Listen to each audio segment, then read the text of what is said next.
Hi, welcome to another video with me. Today, what should we talk about? To be honest, I really have not much idea on what to talk about today, but I feel this discomfort and a feeling of being stuck a little bit. And I guess I have about 12 minutes to say out everything that I want to say, because why not? And it'll probably be able for me to listen what I have to say and then kind of come to a conclusion on what actions that I can take. And maybe through this exercise you can also try it on your own, because for me I feel like it always works when I talk to myself, and at the end of the day there will be something that I'm able to talk about. So basically, for the last few months I have literally pivoted away from a job that I've been doing for over a period of 15 years, around there, and I am literally doing something different but still related to the same industry. But because it is something that it's a little bit more freelance, there is a lot of instability with like finance, right? And so I can't help but be worried about all the financial burdens and impact that it has on me. And of course you might say like, hey, but shouldn't you be more prepared and be able to have like some kind of backup and all these kind of things? I think sometimes things just happen in a way that you have to pivot. And I'm not saying that you do this like irresponsibly, even though it may look like it is irresponsible from observer's point of view. But the reason why I decided to take that step is also because physically, emotionally and psychologically I was not able to sustain a full-time employment in the same industry for the longest period of time. So as I've shared in my previous videos, that I got diagnosed with complex trauma about 2 years ago, and it didn't feel anything special. It felt like just a label for whatever that I've already been going through my whole life, right? So it was just like, hey, this is what you have. And I was like, okay. And I didn't really think much about it. Therapy was as normal, everything was as normal. I did try to stand up for myself and advocate for myself, and in those periods of time I lost many people that were really close to me. I thought they were my friends. I mean, they were my friends, and I guess during all those difficult periods they really helped me through a lot of things. But as I change in a way, then many things also changed, and I think I didn't really have a lot of time to grieve about all these kind of things, and so it just keeps stacking up and stacking up and stacking up and stacking up. And the industry that I used to work in was in retail, and if you have been working in retail, you would know that retail is actually a very demanding industry. I used to be a store manager and also a visual merchandising manager, and if you are a visual merchandiser, you would know that our schedule is very inconsistent, and a lot of times you have to wake up really very early and you have to work overnight, and there's just a lot of like impromptu things that you have to do. And then on the other hand, as a store manager, you are juggling like many different roles, and you have to be like a leader. You have to make decisions, and you have to face your customers, you have to face your team, you have to face your your managers and your bosses and everybody else. And so I guess I never really had time to breathe. And so it was always like juggling. And I think throughout the years there was so much emphasis on my work and my jobs, because it really gave me some kind of identity, and it gave me a lot of challenges, and I was able to fix things, and I was really very passionate about my work. But I realized that maybe being overly passionate was a way for me to avoid feeling what I was actually trying to suppress all these years. And I really loved working in those companies and all those jobs and all the teams that I had.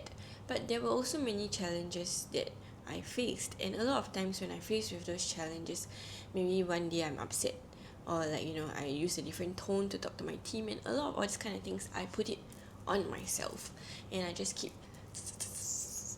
And so I guess at some point it became too much. And as I pivot into more of a trainer role in a consulting role, it actually gives me much more space and time for me to really look after my body. Because when I was working in retail, and for many years, I relied on drinking alcohol a lot. And I wouldn't say that I was an alcoholic, or maybe I was, I don't know, I can't tell. But the funny thing was, the moment I started living by myself, the amount of alcohol that I had to drink was greatly reduced.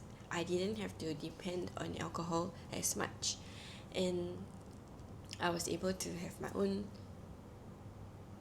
space, and I can decompress and relax and everything. But the problem with that is that it was suddenly too peaceful, which I wasn't comfortable with that as well. So in order for me to fill in the spaces of these peaceful periods, which was crucial at that point of time to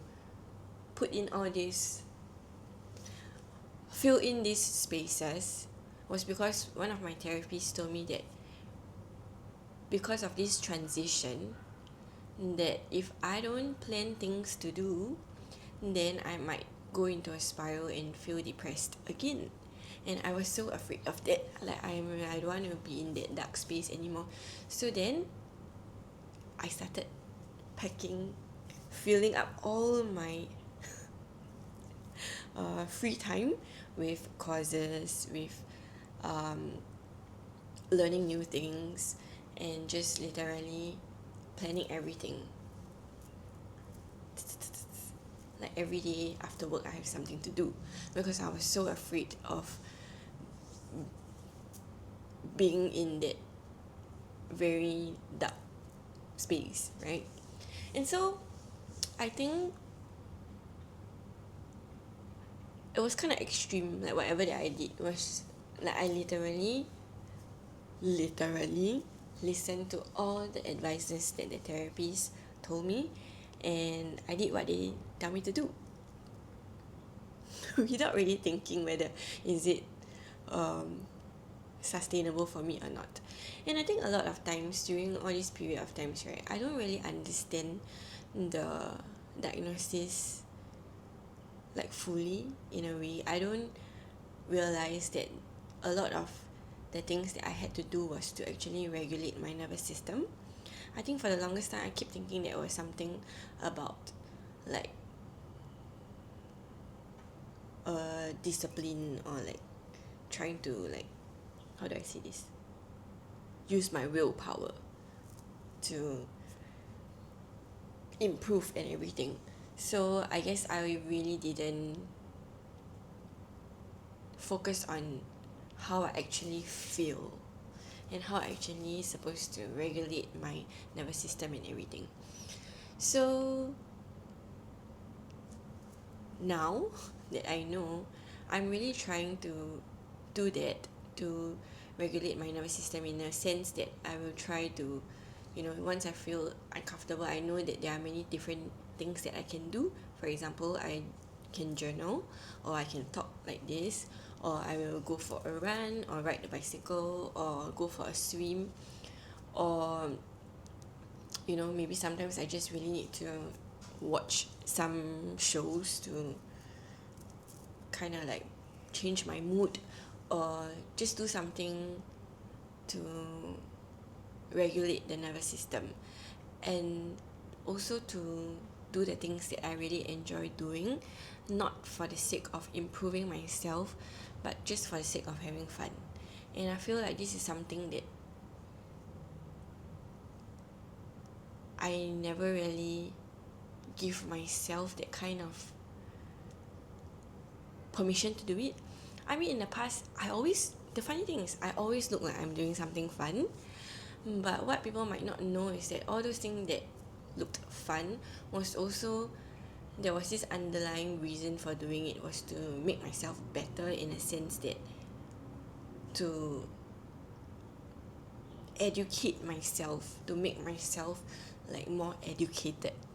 And compared to now, the things that I do is for me to be in a regulated kind of state. So it's two different reasons, but on the surface it looks like it's almost the same kind of thing.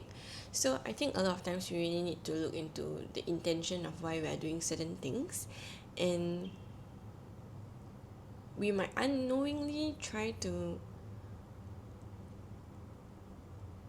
do things in a way that we try to justify that by doing all those things it will make us better, and in a way more accepted.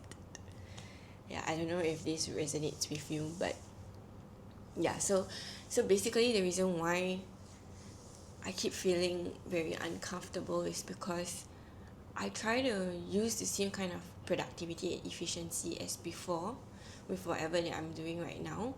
But then at the same time, I know that if I just try to bulldoze my way with productivity and everything, then I'm again doing the same thing and neglecting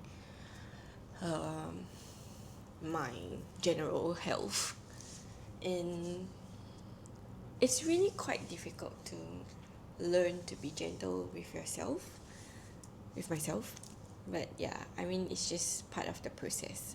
So yeah, thank you for listening, and hope you also, I don't know,